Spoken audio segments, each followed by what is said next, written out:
In the heart of the bustling city stood a modest house, the birthplace of Lawrence Livingston, a boy whose destiny was intertwined with the fates of many in the concrete jungle of finance. From a tender age, Lawrence exhibited an uncanny affinity for numbers, seeing patterns and rhythms in the digits that danced before him in his father's newspaper. He would sit for hours, entranced by the stock quotes, his young mind deciphering the ebb and flow of the market as easily as other children might read their fairy tale books. Lawrence's fascination soon turned into obsession.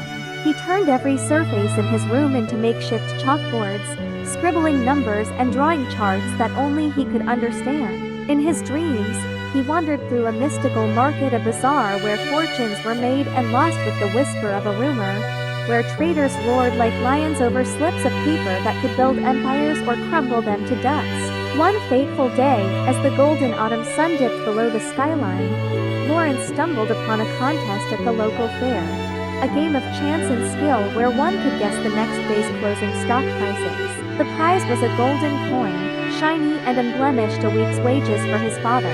With a confidence that belied his years, Lawrence stepped up and whispered his predictions, numbers that came to him as clearly as the stars in the night sky.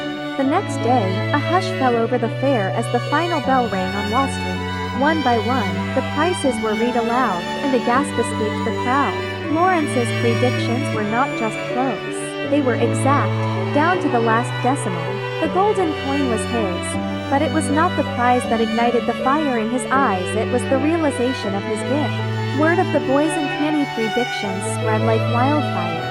Neighbors whispered, businessmen in their finery frowned in contemplation, and somewhere in the shadows, a figure with power and influence took note. Lawrence's life was about to change forever, for better or for worse. The markets that had been a playground for his mind now beckoned him to join their ranks, and he would answer the call, stepping into a world where every triumph and every defeat was etched in the ledger of history. This is the story of Lawrence Livingston, the boy who spoke the language of the stocks, the prodigy who would grow to become a legend in the world of finance. His journey begins not with a trade, but with a whisper of destiny that set him on a path of highs and lows, of fortunes made and morals questioned. Welcome to the saga of the greatest operator the stock market would ever know.